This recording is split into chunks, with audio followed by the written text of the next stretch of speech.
Damn, why do you always paint yourself into corners like this? All you're trying to do is make a new friend, and you somehow manage to bullshit your way through the absolute most challenging version of this conversation possible. Okay, you can do this. This young man's name is... Wow, it really could be anything. He might as well have been given a random ass name this very day, shortly before you arrived for all you know. You just have to go with your gut and feel it out. A new friendship is on the line.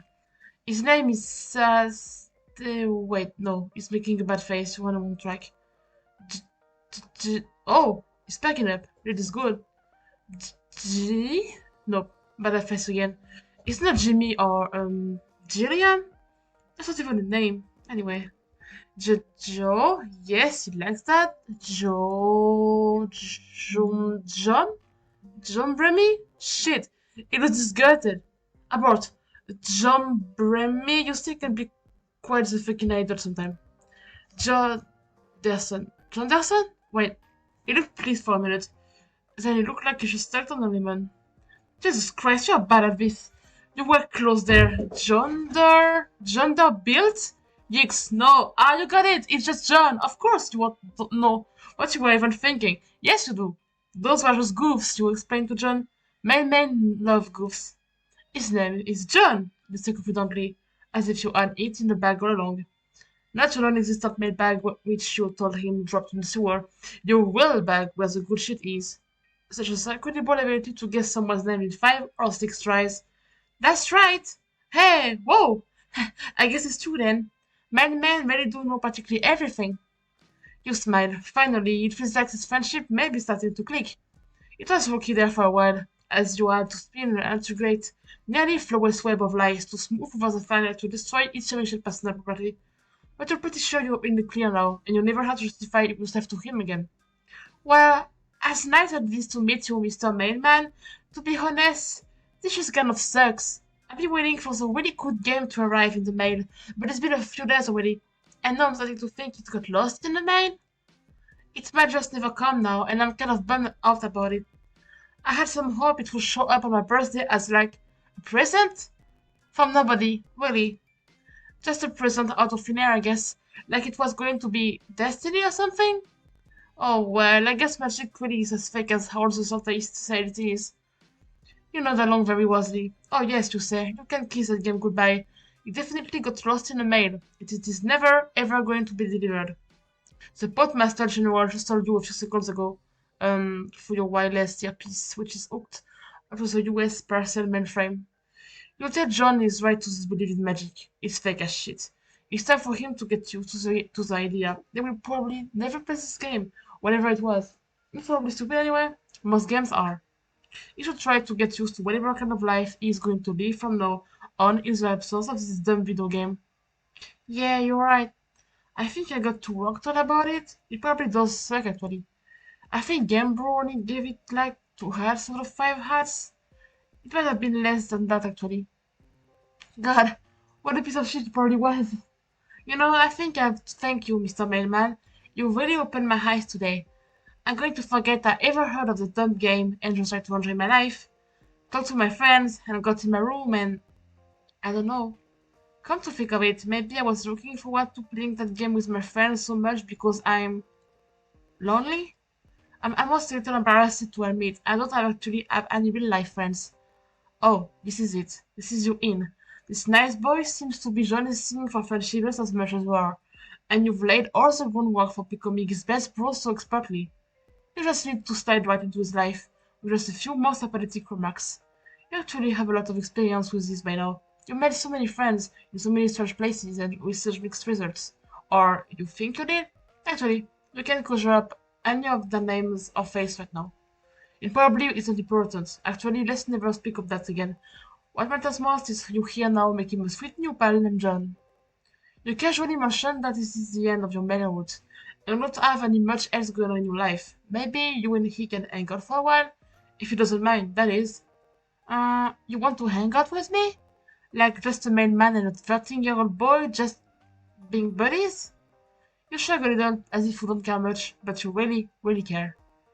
Normally, I would say that was a little strange and maybe slightly inappropriate, but what I do know, if you were a normal-looking mailman, That would probably be a shitty idea, and likely get in trouble with my dad, also authorities or something, and probably so would you.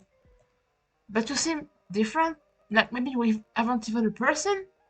Just a kind of weird, harmless looking guy? Like an alien, but not really? I don't really know what to say to any of this. Oh man, I'm being so fucking rude, I'm sorry. Yeah, of course we can hang out. But maybe we should, keep this sort of a secret for my dad? I don't know if you would approve of me bringing a stranger into the house. Even if you are really nice, necessarily concerned about my mail problems. That's not fine with you. Now that you think about it, you still aren't sure his dad didn't see you dumping all the mail into the sewer. He probably didn't, otherwise he would have had some words with you, surely. But still, it's a risk you shouldn't be taking under these delicate circumstances. There's a friendship on the line. Okay, I'm glad you agree. It sounds like we have a sneaking mission ahead of us. Actually, this sounds like it could be fun. Oh yeah, it does sound fun, except maybe slightly triggering, since you've done a lot of dangerous, high-stakes thinking in the past that you can't quite remember. But still fun, mostly fun. You can't wait, yeah. So, how should we do this? We could either sneak upstairs to my bedroom while I would with my dad and just hang out there for a while, or if that sounds risky, we could just step outside. I've got some sweet playground equipment in the backyard. What would it be? Okay, let's just save here. I feel like it's gonna be important. Okay. Actually, that John, you think the fresh air out here will do some good. As was that playground equipment you mentioned really sweetens the pot. You hope he doesn't mind. After all, as a mailman, you are meant to be outdoors. You took a mailman off and everything. Yeah. John probably believed that. Sure, no problem. I totally understand. It gets very stuffy in here, especially with all the baking my dad does. We can hang out in my yard. Feels like it's been ages since took a spin on the old pogo ride. Pogo ride, he says? Well, that just seals the deal. You bow flamboyantly and gesture for him to lead the way. But you quickly regret doing that because it was a little much. Well, here it is. My backyard in all its glory. I hardly even come here anymore, honestly. There's the old trusty swing set. Brings back some good memories. And there's a pogo ride. You better hop on before I beat you to it. Hehe, just kidding. That thing is a death trap. You should really go nowhere near the thing unless you like dying. Oblivious to the humorous nature of his remark, you shake your head solemnly. Oh no, you say. You're pretty sure dying sucks and you never want to do it again. Uh, that's a weird thing to say. Are you saying you died before? Or is it some sort of weird mailman joke? Oh, aha, yeah, your mailmen like to joke around a lot. Sometimes very darkly. It gets very stressful delivering the mail sometimes, and sometimes you just need to blow off some steam by making light of your mortality, and it doesn't seem like this is going over well. To be fair, it is one of your worst explanations so far, and that's really saying something. You start to falter and lose composure. You don't seem to have it in you to follow through to this lie. You stop talking and hang your head. Hey, what's wrong? You decide to tell him the truth. Yes, you've been dead before. Possibly a bunch of times? You're not sure. Actually, you can't remember any of the circumstances surrounding your death, and you aren't even sure who you are. Frankly, you're a little confused by your own existence sometimes. Oh no! Well, I'd be lying if I said it wasn't a little hard to believe. But I listened to you what you have to say anyway, because that's what friends are for. How did that happen? Oh, well, you get your mind back as hard as you can. You really give it a good hard think. Remember a room and a computer screen and just this really intense feeling of frustration. A computer screen? I don't... I mean, I get very frustrated at a computer screen. I get that every day. Yeah, I get it. It's written all over his face. He's a boy who feels your pain. He's following you perfectly. I'm not really following. Then you explain how you ended up in this afterlife. Afterlife? You're pretty sure it was the afterlife, maybe heaven? That's a little too freaky for heaven. But you were alone. Then you found a mysterious artifact on the ground. You found a mysterious artifact in hell? Yes, it was white and flat and lay on the ground, as it was just waiting for you. Or waiting for someone else maybe, but you found it first by accident? You found it hard to believe you were destined for any cursed treasure such as this. Perhaps the artifacts belonging to Lucifer himself. Lucifer? Wow.